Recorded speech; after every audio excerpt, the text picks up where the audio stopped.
Lumen nomor 11.698, 15 Agustus 2024.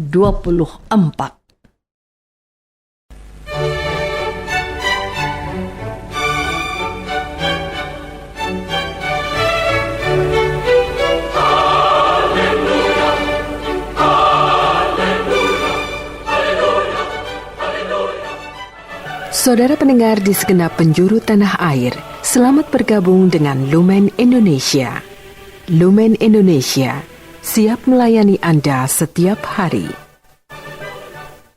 Saudara terkasih, marilah kita bersatu dalam Tuhan kita Yesus Kristus yang tidak berubah dahulu, sekarang, dan selama-lamanya. Allah Sang Maha Rahim mengasihi dan menerima sebagaimana adanya kita.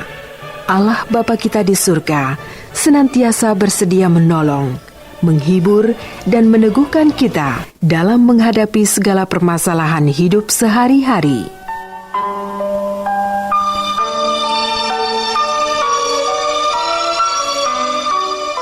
Saudara-saudari, marilah kita mendengarkan renungan dengan judul Harus Bisa Mengampuni.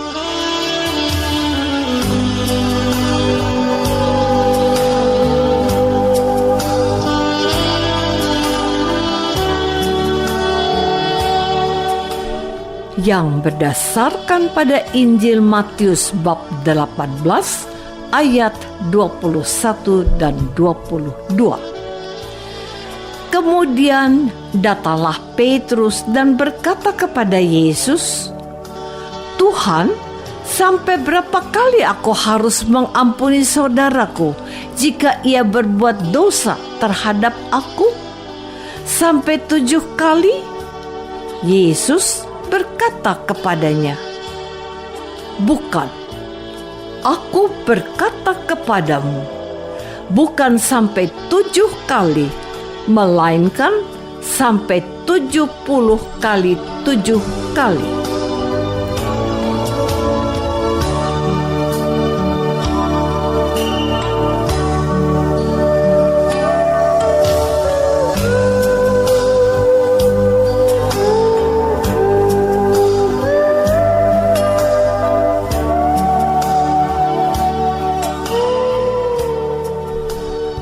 Dalam nama Bapa dan Putra dan Roh Kudus.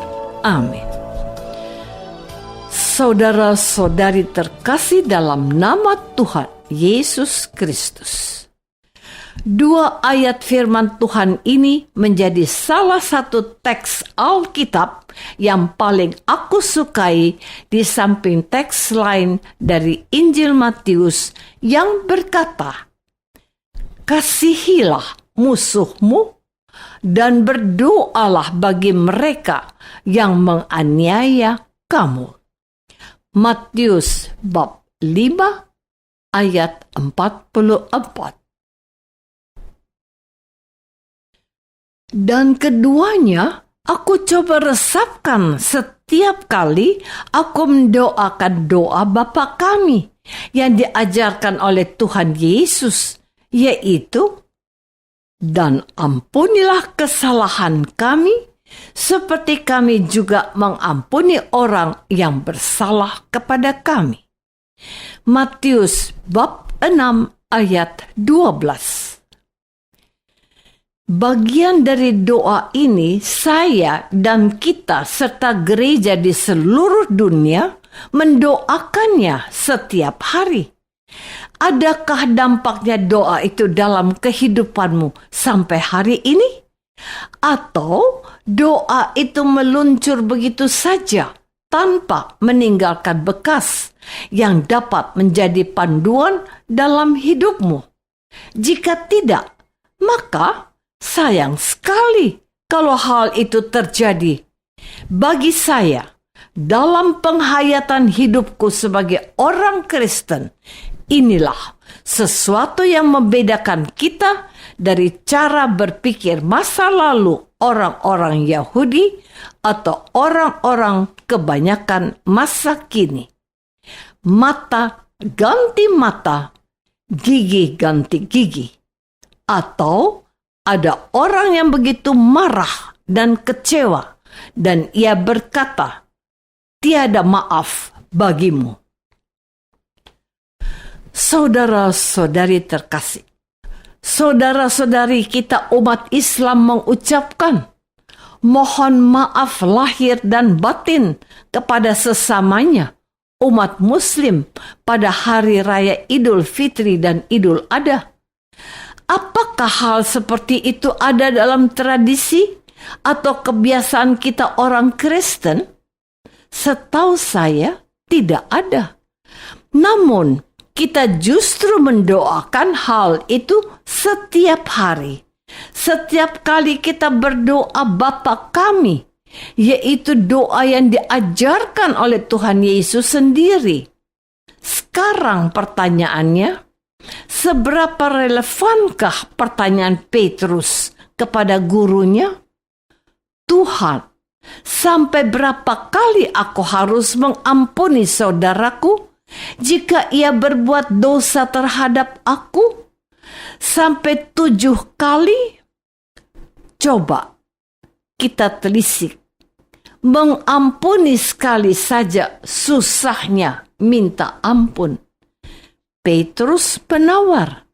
Sampai 7 kalikah?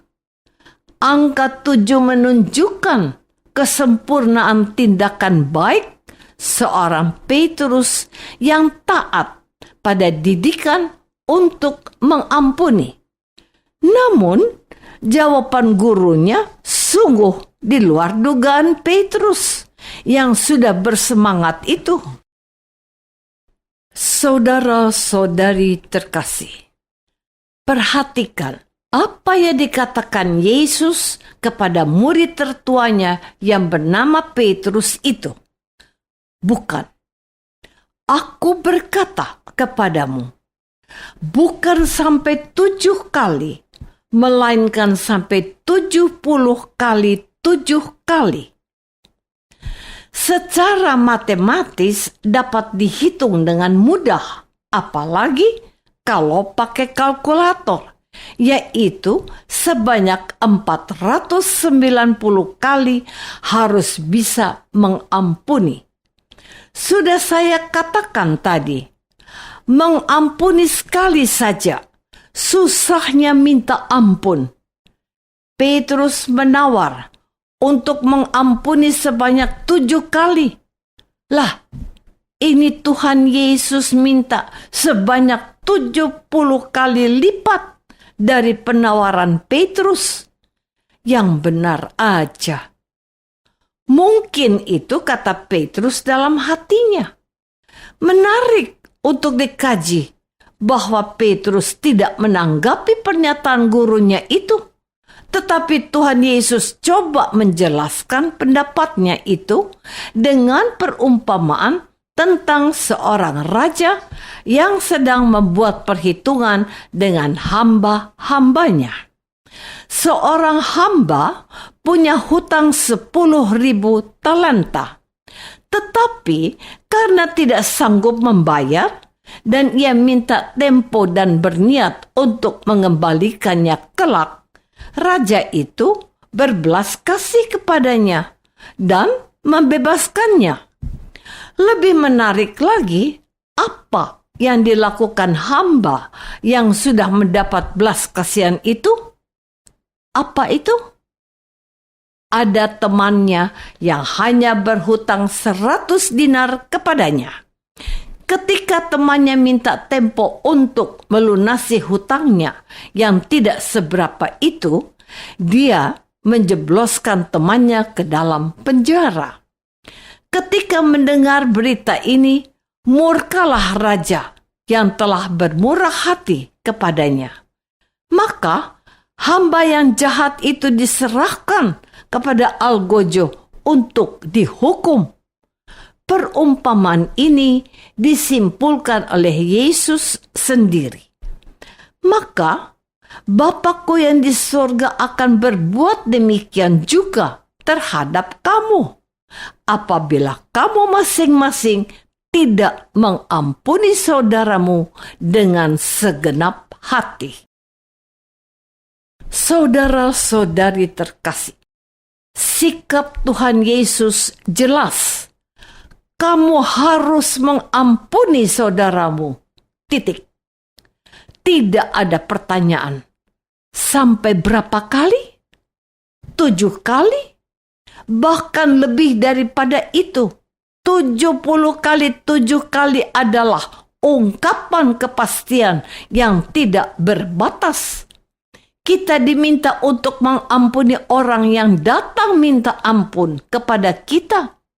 Seberapa seringnya dan dalam kurun waktu manapun. Memang ada pertanyaan kecil yang sering mengganggu pikiranku. Bagaimana kalau orang yang bersalah itu tidak mau minta maaf atau minta ampun? Apakah Tuhan juga mengampuni orang berdosa yang tidak bertobat dan mohon ampun kepadanya? Ini masalah kemahakuasaan dan kerahiman Allah. Itulah dosa yang tidak terampuni. Dosa melawan Roh Kudus. Dosa tidak terampuni bagi mereka yang tidak mau minta ampun kepada Tuhan atas dosa-dosanya. Apalagi jika orang itu berbuat dosa terus-menerus dan tidak punya rasa takut kepada Allah yang selalu menantinya pulang untuk diampuni. Kita harus menjadi seperti Allah. Harus bisa mengampuni saudara yang datang minta ampun atas dosanya kepada kita.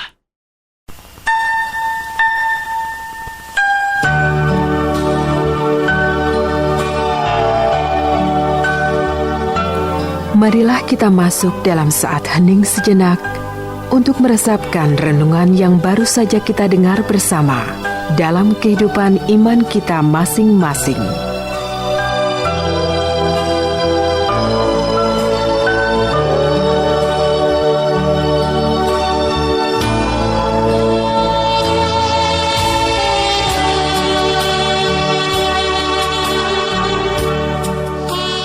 Bersedia dan sanggupkah aku mengampuni saudaraku seperti Allah Bapa di surga?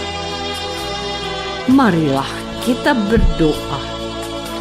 Bapa yang maha baik, berilah kami rahmat yang Bapa anugerahkan kepada kami yang selalu mohon pengampunan dan kerahiman-Mu dalam doa Bapa kami. Bantulah kami untuk bisa mengampuni yang bersalah kepada kami demi Kristus Tuhan kami. Amin.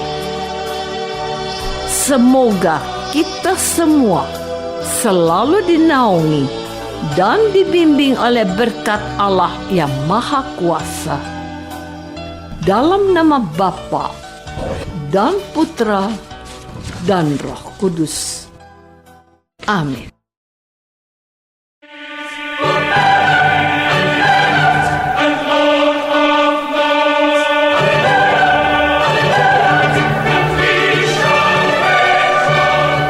Dengan penuh kasih dan sukacita, Lumen Indonesia mengundang saudara-saudara seiman di segenap penjuru tanah air.